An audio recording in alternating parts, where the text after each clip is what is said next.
ইরানের বিরুদ্ধে এবার আরও একটি ট্রাম্প কার্ড খেলছে যুক্তরাষ্ট্র। কোনো দেশ যদি দেশটির সঙ্গে ব্যবসা করে তাহলে সেই দেশের ওপর ভয়াবহ আর্থিক শাস্তির হুমকি দিয়েছেন মার্কিন প্রেসিডেন্ট ডোনাল্ড ট্রাম্প।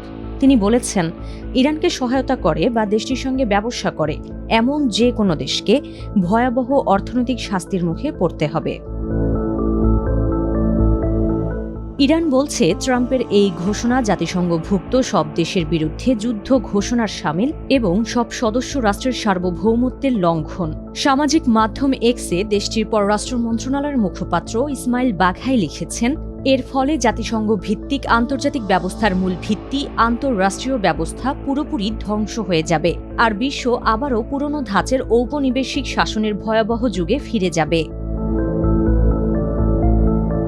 যুক্তরাষ্ট্র ইরানের ওপর এখন যে আর্থিক নিষেধাজ্ঞা আরোপ করেছে, আইনের ভাষায় এটিকে বলা হয় এক্সট্রা টেরিটোরিয়াল স্যাংশন। এটি নিয়ে জাতিসংঘ সনদে সরাসরি কোনো নির্দিষ্ট ধারা নেই।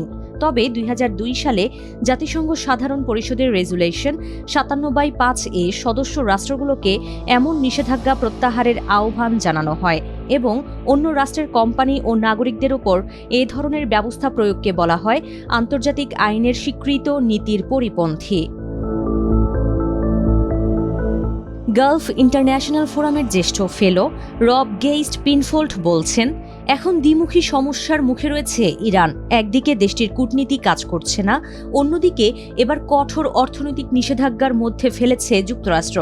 তিনি বলেন, সম্প্রতি ইরান যুক্তরাষ্ট্র সমঝোতা স্মারকের মেয়াদ শেষ হয়েছে, কিন্তু এই সমঝোতায় ইরানের কোনো লাভ হয়নি। একইভাবে যুক্তরাষ্ট্র এর মাধ্যমে তাদের লক্ষ্য অর্জন করতে পারেনি। এবার আর্থিক নিষেধাজ্ঞার ফলে ইরান এখন একটি কঠিন পরিস্থিতির মধ্যে পড়েছে। ইতোমধ্যে হরমুজ প্রণালীকে যুক্তরাষ্ট্রের ভূখণ্ড ঘোষণা করেছেন প্রেসিডেন্ট ডোনাল্ড ট্রাম্প। এদিকে ইরানের সেনাবাহিনীর মুখপাত্র ব্রিগেডিয়ার জেনারেল মোহাম্মদ আকরাম মিনিয়া বলেছেন, ইরানের সামরিক নীতিতে পরিবর্তন আসছে। দেশটি এখন প্রতিরক্ষামূলক নীতি থেকে সরে এসে আক্রমণাত্মক নীতি বেছে নিয়েছে। এই অবস্থায় ইরান যুক্তরাষ্ট্রের সংঘাত আরও বহুদূর গড়াবে বলে শঙ্কা প্রকাশ করছেন অনেকেই।